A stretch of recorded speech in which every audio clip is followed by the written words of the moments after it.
Tariff tariff tariff, क्या है ये टैरिफ? क्यों है ये टैरिफ? और आखिर इसमें बदलाव की जरूरत क्या है? क्यों बार बार अमेरिका, इंडिया और बाकी देशों को टैरिफ के नाम पर डरा रहा है? क्या इसके फायदे और क्या इसके नुकसान हैं? और सबसे बड़ी बात, आम जनता पर इसका क्या असर है? आइए इन सब सवालों के जवाब बहुत ही आसान भाषा में जानते हैं। Hello friends, welcome to our channel global briefing. और आज के इस नए टॉपिक में मैं आपका स्वागत करता हूं, आपका दोस्त और आज का होस्ट अरुण। तो आइए बड़ी ही आसान भाषा में जानते हैं आखिर ये टैरिफ है क्या। टैरिफ एक तरह का टैक्स है जो कोई भी गवर्नमेंट किसी भी गुड्स या सर्विसेज के इंपोर्ट या एक्सपोर्ट पे लगाती है। वैसे तो इंडिया अमेरिका को बहुत सी चीज़ें एक्सपोर्ट करता है, जैसे दवाइयों से लेके अनाज तक, एलईडी टीवी से लेके मोबाइल फ़ोन तक। मैं यहाँ एग्जांपल लेता हूँ पेन रिलीफ ट्यूब वोलिनी का, जो इंडिया में तकरीबन 250 रुपये के आसपास मिल जाती है।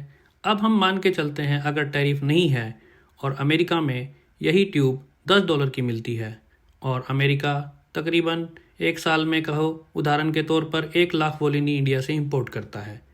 अब इस पर अगर 20% का टैरिफ लगा दिया जाए तो इस पे $2 बढ़ने के कारण अमेरिका में जो वोलिनी की नई कीमत होगी वो $12 होगी। अब चूंकि एक लिमिट अमाउंट ही खर्च करना है वोलिनी पे, तो जो वोलिनी आएंगी उस साल वो 83,000 वोलिनी होंगी। अब इसका इम्पैक्ट देखिए, सीधा सीधा आम नागरिक पे बढ़ता है, क्योंकि वोलिनी का जो रेट है वो अमेरिका में बढ़ चुका है $12, लेकिन जो $2 बढ़ा हुआ रेट है उसकी वजह से तकरीबन $1.5 लाख सीधा सीधा यूएस गवर्नमेंट की पॉकेट में जाता है। अब चूंकि रेट बढ़ गया है तो डिमांड कम हो जाएगी, इसका सीधा सीधा नुकसान इंडिया को होगा और वो $1.5 लाख के बराबर में देखा जाए तो तकरीबन 1,40,00,000 रुपये का नुकसान होगा। तो देखिए, सिर्फ एक वोलिनी इतना इम्पैक्ट डाल सकती है कि एक टैरिफ बढ़ने के 20% की वजह से इंडिया को 1,40,00,000 का नुकसान हुआ। आइए यहाँ जानते हैं इंडिया और यूएसए के बीच में current trade in financial year 2024। India ने यूएसए को तकरीबन $77 बिलियन, जो कि तकरीबन 6.5 लाख करोड़ रुपए बनते हैं, का गुड्स और सर्विसेज एक्सपोर्ट किया। बदले में यूएसए ने इंडिया को तकरीबन $41 बिलियन, जो कि 3.5 लाख करोड़ रुपए बनते हैं, का एक्सपोर्ट किया। यह टोटल ट्रेड टोटल $118 बिलियन, जो कि इंडियन रुपीस में तकरीबन 10 लाख करोड़ रुपए बनता है, का ट्रेड हुआ। 2030 के प्लान के हिसाब से यह तकरीबन 4.5 गुना बढ़कर $500 बिलियन ट्रेड हो सकता है, जो कि अराउंड 43 लाख करोड़ रुपए बन सकता है। ट्रेड को अगर कैटेगराइज किया जाए तो इंडिया जो यूएसए को देता है उसमें ज़्यादातर engineering goods, electronic goods, jewellery and medicine आता है। बदले में जो यूएसए इंडिया को देता है, एक्सपोर्ट करता है, वो mineral fuel and oil, pearl, precious stone, nuclear reactor और इलेक्ट्रिकल मशीनरी आता है। ये अब देखते हैं इम्पैक्ट ऑन इंडिया। अभी हाल ही में ट्रंप ने जो रेसिप्रोकल टैरिफ की बात की, मतलब जो इंडिया यूएस को टैरिफ लगाता है उतना ही टैरिफ यूएस भी इंडिया को लगाएगा।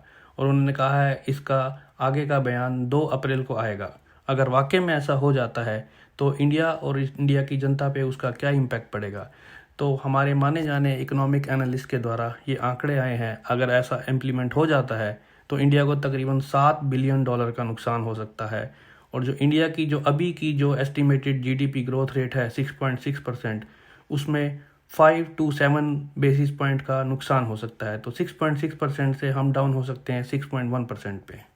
जवाबी कार्रवाई में इंडियन गवर्नमेंट पहले ही काफ़ी स्टेप्स उठा चुकी है, जैसे कुछ चीज़ों का टैरिफ ऑलरेडी कम कर चुके हैं, जैसे हाई एंड मोटरसाइकिल्स जिसका टैरिफ 50% से कम करके 30% कर दिया है, बर्बन लिकर प्रोडक्ट जिसका टैरिफ 150% से कम करके 100% कर दिया है। आगे आने वाले टाइम में और भी इससे रिलेटेड स्टेप्स उठाए जाएंगे, जैसे हमारे कॉमर्स मंत्री श्री पीयूष गोयल जी अभी यूएस दौरे पर हैं और भी आगे टैरिफ कट्स किए जाएंगे और सेटलमेंट्स की जाएंगी।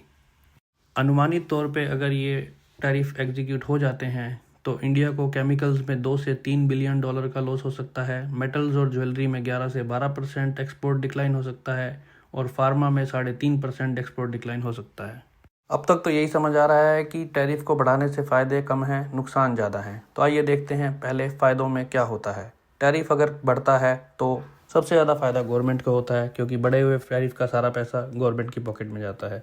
इसके साथ आप डोमेस्टिक इंडस्ट्रीज़ को एनकरेज कर रहे हैं to do more manufacturing, plus सबसे इम्पोर्टेंट रिड्यूस ट्रेड डेफिसिट। इसका मतलब जो एक देश का आयात और निर्यात है उसको बराबर करने की कोशिश की जा रही है। इसके चलते हमें नुकसान ज़्यादा नज़र आते हैं, जैसे कि एंड यूज़र को जो प्राइसेस हैं मार्केट में वो महंगे मिलते हैं चीज़ें, और इकोनॉमी स्लो डाउन हो जाता है, स्टॉक मार्केट में इनएफिशिएंसी हो जाती है, इन्फ्लेशन बढ़ जाता है, रेट ऑफ इंटरेस्ट बढ़ जाते हैं होम लोन और पर्सनल लोन के। एक्सपोर्टर्स कंपनियों का काफ़ी नुकसान है क्योंकि उनके एक्सपोर्ट में इम्पैक्ट पड़ता है और टोटल ग्लोबल सप्लाई चेन में दिक्कत आ जाती है। दूसरे शब्दों में बोला जाए तो यह एक ट्रेड वार से कम नहीं है। मेरे साथ यहाँ तक बने रहने के लिए धन्यवाद दोस्तों।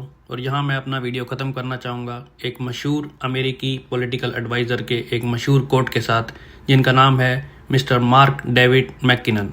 और ये कोट है, as history has repeatedly proven one trade tariff begets another then another until you have got a full trade war, no one ever wins and consumer always gets screwed।